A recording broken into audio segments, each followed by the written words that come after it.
Well, this is probably one of the most frequently asked questions I get, and that is, how do I keep everything watered in the heat of an Oklahoma summer?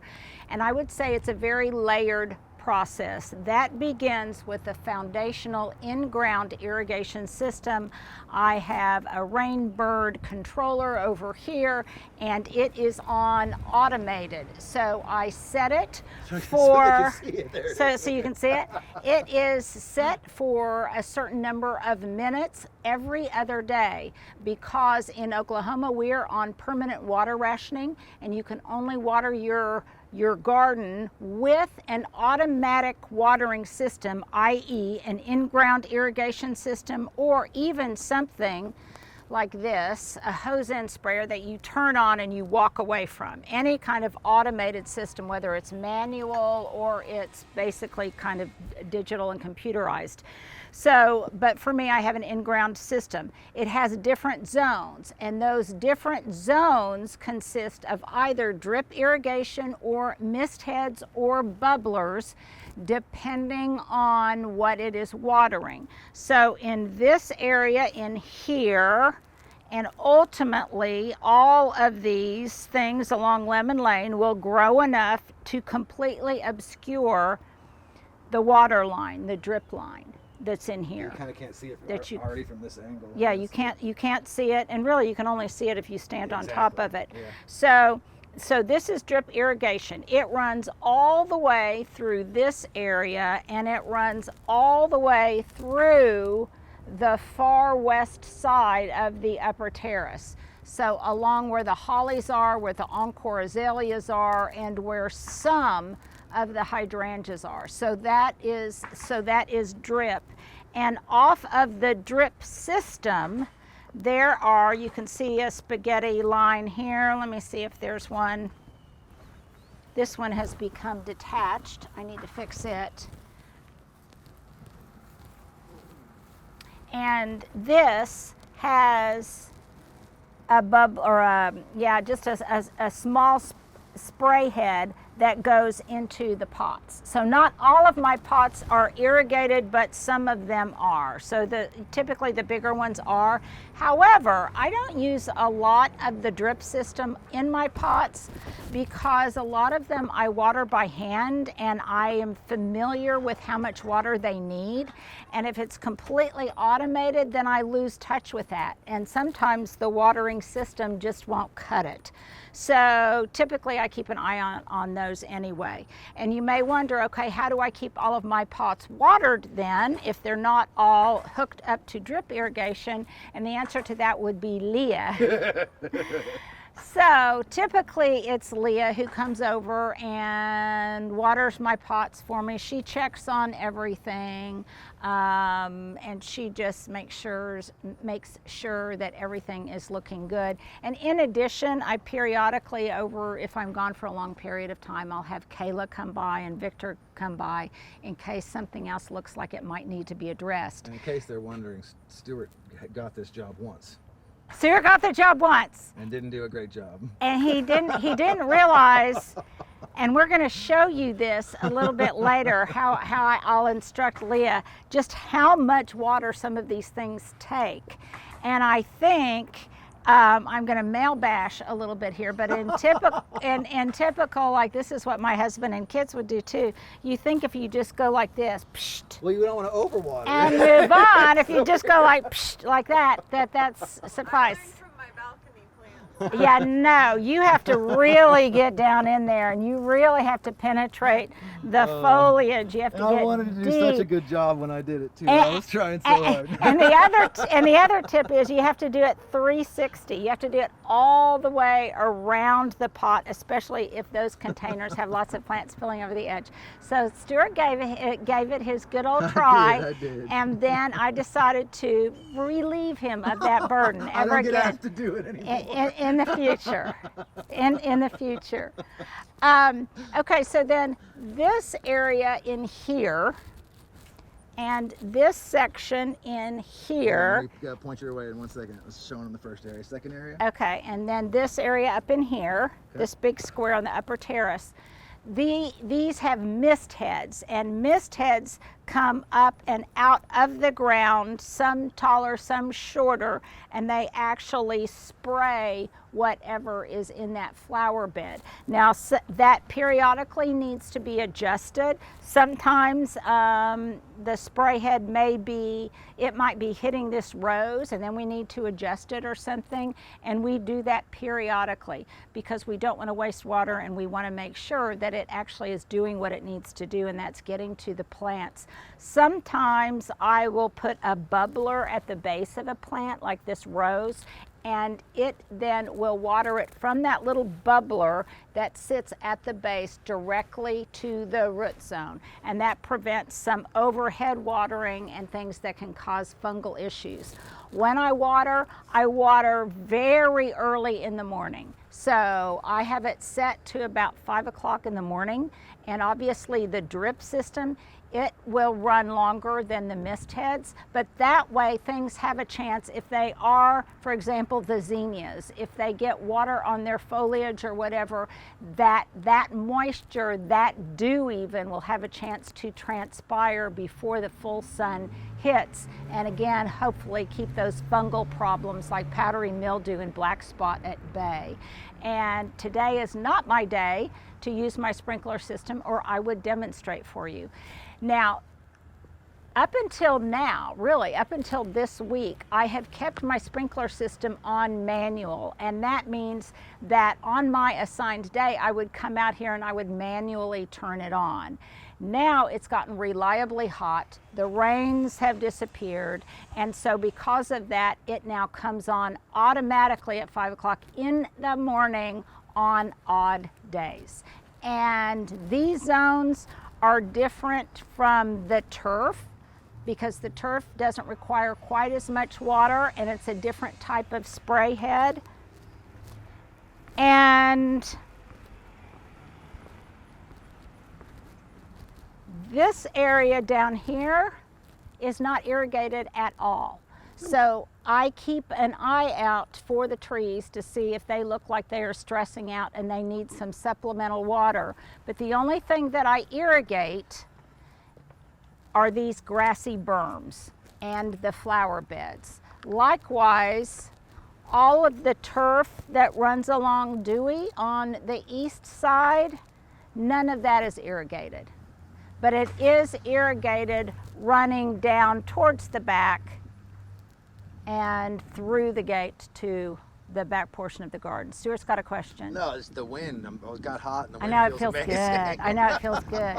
Now, if you'll come up here, I'll show you what a bubbler looks like. We got the sun for a second there. So this is a bubbler right here, and you can see that it is at the base of the tree. It is watering this October Glory maple. And then over here is a mist head, and this pops up, comes up pretty high, and it waters this area in here. If I notice anything is particularly stressed, then I will get out my hose and I'll water it at the base of the plant. It's one of the reasons, quite frankly, that I plant so densely, because this provides living mulch. So the plants themselves keep the ground moist because the surface of the soil isn't exposed to the sun itself, and it keeps it more moist. And boy, doesn't this look lovely going through there towards those moon dance hydrangeas. Yes, it does. This might all change next week when it gets really, really hot. Okay, let's take a little break and I'll show you the back, and then we'll have another segment where Leah and I actually hand water the different pots. Now, I haven't pointed out to you on any of my walkabouts that the rose is growing, and we have added some guide wires Oh wow! up the brick to train it, and cool. hopefully eventually go up and over that. It's an Eden, and as I've been saying, pretty soon these encore azaleas are going to start spitting out some white blooms, and indeed they are. So you can see right here, there's a few buds that are starting to come out, and that'll look very, very pretty in front of this magnificent stand of hydrangeas. which has exceeded this whole area has exceeded every expectation I had, partly because, yes, this is irrigated. And it's not only because it's irrigated, but also because this faces east. And east, I had a little lift there, faces east, and so this is protected from late afternoon sun. It gets plenty of sun, but the harshest sun of the day it is protected from. So Stuart, let's give them a view this way. Oh, look at that. You can Yeah. see it too. Look at Yeah, that. isn't it? It really is pretty. Things have they have liked the weather to date. We'll see what it looks like next week. So then it is irrigated to here, and then it pretty much stops. I can't remember if we put a drip on this or not. So the irrigation stops here. You can see the spray head. Yeah, you can see the spray head. And this turf gets a little bit, but none of the turf on the lower level gets any irrigation. There's no irrigation through here, so these have to be hand watered. And like I'm looking at this Oakland holly right here, that was the most recently planted one. It's the least established. And because of that, as it's getting established, things always need more water. And back here, this looks pretty good. in which this light. looks, yeah, it looks pretty in this light. All of this is on drip irrigation, and you can see some evidence of the line here, and it goes all the way around. And there are some drip lines that go into the raised beds on legs, but this is almost completely obscured. You can see a little bit of it there, and in short order you won't be able to see any sign of it at all. And then it actually stops about right there by that Eugenia, and the hydrangeas get some water, and then it stops at the door. So that's pretty much how this works. All of the pots on the steps have to be watered separately, but they're largely evergreens, and so they don't have to be hand watered nearly as much. Maybe once a week I give them a really, really deep water. The myrtles, the topiaries, these have to be watered a lot, and I'm getting ready to water back here as soon as we wrap up. And as I've told you, they can even stand in water. But the rest of this stuff, it pretty much is on its own, and the drip irrigation has worked brilliantly. There's no mist heads. There are no mist heads back here at all.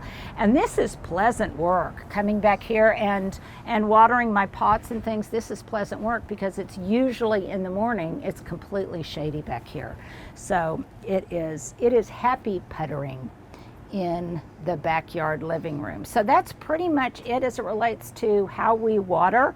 Some things sometimes towards the end of the year when it gets up close to 100, some of these things either have to be moved, some of the containers have to be moved to a shadier location. I've already done that with some of the fern, or it has to be watered twice a day. And I'm trying to avoid any kind of plantings that do need to be watered twice a day, and if so, only for maybe a week out of the entire growing season. So there you go. Hopefully that gives you some ideas. And then if you wonder, okay, how much water exactly does each one of these plants take? Well, Leah and I will show you. Well, good morning. As Linda said, my microphone is falling. As Linda said, I'm watering the garden while she's away. It feels like a very big honor and responsibility, especially because it's been 105 degrees. Some days feeling up to 114 here in Oklahoma City. I feel like the garden is looking pretty good. It's taken me a while to get to know what the plants need, what ones need more water, how they like to be watered. I've been getting here at 7 in the morning to come water before the sun gets too hot, which it currently is, 7 a.m. and it's already 85 degrees this morning. So yeah, let's take a look at the garden. I just watered the front and everything's looking good. Yesterday was a very hot day. It was like 104. But you guys tell me what you think. How's it looking? did I forget to water anything? Do you notice anything that needs to be watered? Yeah, let me know in the comments. Actually, though, this thing has been growing like crazy. I don't know what it is. Linda, we'll have to ask her, but it's been growing. It is actually really cool when you're here looking at the garden every day to see what's growing and what starts blooming. Okay, I will share my small mistake with you guys. Not a mistake, just a learning experience. Oversight, yeah. Linda told me that these containers need a lot of water, especially this one. Guys, I've been watering this thing so much, and look at it. Still browned up. It's so sad, but it's because it's been so hot. But I'm telling you, I promise, I've been watering this thing more than the whole rest of the garden, and it's still struggling. I don't know how Linda keeps this alive. It'll be a fun video. Linda can answer all these questions in the video. Yeah, she's gonna be laughing so hard because she told me, she was like, these need a lot of water. But I'm like, I've poured the entire water hose into this thing every day. This one is doing okay. These are struggling now because of the heat yesterday. Right, yeah. Is it the heat or is it me? I don't know. But literally, I've given these things so much water, you guys. I'm learning. Linda said, she was like, if something dies, it dies. It's okay. Which is like so gracious of her and took a lot of pressure off. But Yeah, I put a lot of pressure on myself. And I get really emotionally attached to things, as we know. So I've been trying really hard, but these containers have been the bane of my existence the last week. So Linda, come back soon for the sake of these. But anyway, let's go to the back and you guys can water with me. It's a cool can. Yeah, Linda like pulls the hose all the way over here, but I was like, that's a lot of work. So I just take this and water these little babies. You could kiss 100. Linda didn't ask me to do this, but I honestly really love trimming topiaries. It's probably one of my favorite things. It's such a mindful thing. Yeah, it's meditative for sure. And it's just like giving a little haircut like Linda says, and I love that. But I wanted to update you. These are Linda's foxglove seedlings. And when I started a week ago watering the garden, How big those are. these were literally I didn't nothing. even notice. And now they are just abundant little babies. And I love them. It's pretty crazy. I water these every day. That's the fun part to me, is like things die, but then watching things like this that are just little babies come to life makes me so happy. It's beautiful. It makes it worth it. Okay, let's water the back.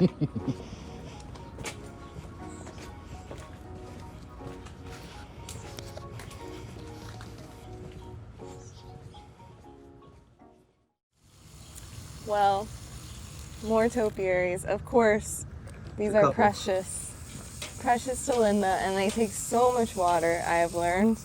I'll put water in this tray. Linda told me to do that.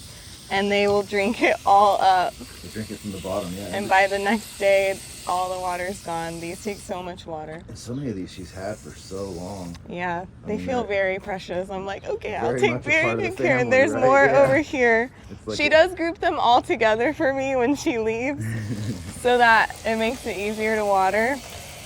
And I'll put water in this tray. The other day it rained and there was like 2 inches of water in this tray, and the next day it was all gone. And I would imagine that I didn't know, I'm not a gardener, but I didn't know this was something you could do. I didn't either. And so this might be a tip, yeah, it's just to know you can. She said water them and make sure there's water in the tray. And they have seemed pretty happy. Yeah, you guys have seemed happy probably since I've known Linda. There was one casualty because of the Oklahoma winds. It knocked one of them down and broke the pot. So the next morning I had to do a little hospital, put it in another pot. An emergency. Little emergency situation, but he's okay. I wonder how Scotland is this morning. Oh yeah, I wonder how Scotland is. Well, it's afternoon now there. Oh yeah, I never did think about the difference, like where she's at compared to us. Okay, I just told Stuart, these things look dead, And they've actually looked really good the whole time I've been watering. You guys just laugh with me, okay? Laugh with me, not at me. But I swear, the day that I started watering, they looked like this. And I gave them a lot of water, and then they like sprung back to life. It was amazing. So I think they'll be okay. They'll make it through. They'll spring back. They're gonna survive. My favorite thing to water is the ajuga on the ground. Yes, I know what that's called. I'll show you some over there in a second. It's everywhere. The first time Linda left town and I watered the garden, it was like very small, just little patches, and now it's starting to really be a ground cover. You can look over there. And I love it. I love watering it. I love watching it grow. It It's adds so such fun. a flavor to the whole thing.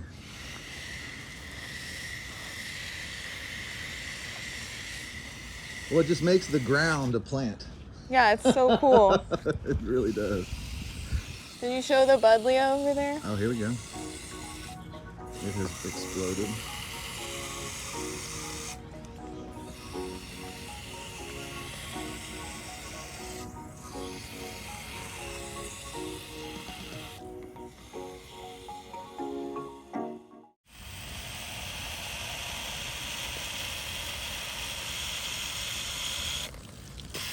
Show me watering this ajuga.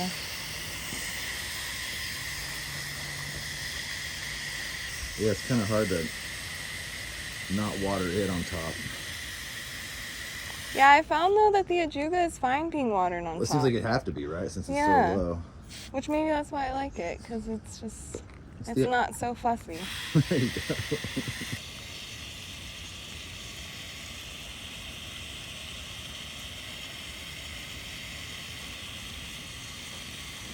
Look at these. I don't know what these are. Peppers?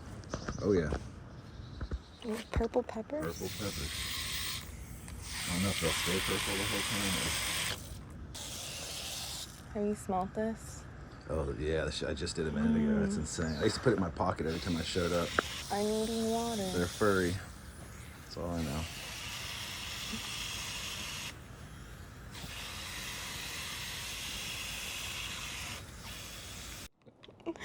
Well, Stuart and I were just talking about the pepper garden over here. It's mostly looking good. This is sketchy. What's happening?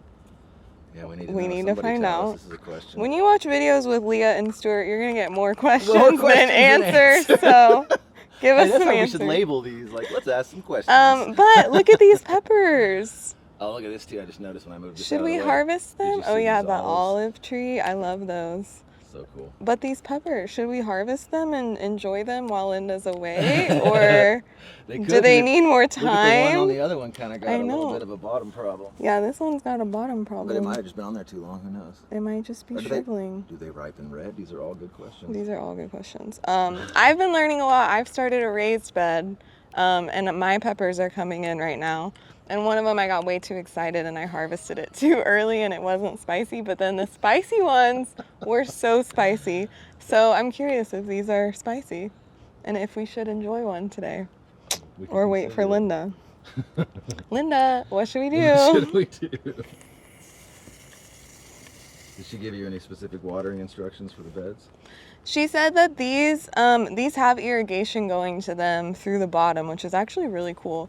But she did say that it's been so hot that they may need extra water here and there, and I have found that to be true, especially the chard lettuce over there. My chard lettuce is done because of the summer heat. This one is still doing okay, which I'm guessing might be because of the irrigation underneath. But I've been giving it extra water. Today it's looking a little rough because yesterday was so hot. But this corner's looking good over here, so we're doing some things right, you guys. Well, I just told Stuart over there, I don't know if we recorded it, I forget. I love watering the ajuga. It's so fun. It's so cool to watch it grow. This is an area that it's really, even just through here, really starting to be a ground cover. I think it's so cool too that it just stops growing on the stones and it feels like you're just walking through a little magical pathway. The hydrangeas, look at them. They're almost coming to an end, both here and in the front. We should show the white ones on the side again. We can do a little silent walk through the garden. Yeah. But yeah, everything is mostly alive. So Linda, we can't wait for her to come back. We really, our videos will be more questions than answers when she's away. Well, guys, I do have some really bad news, which apparently I was gonna wait until Linda when she got back. Somehow she knew. But somehow she knew. Like, can she see it from the cameras? Maybe. I don't know. But there was one thing I literally forgot existed. It's in the frame. And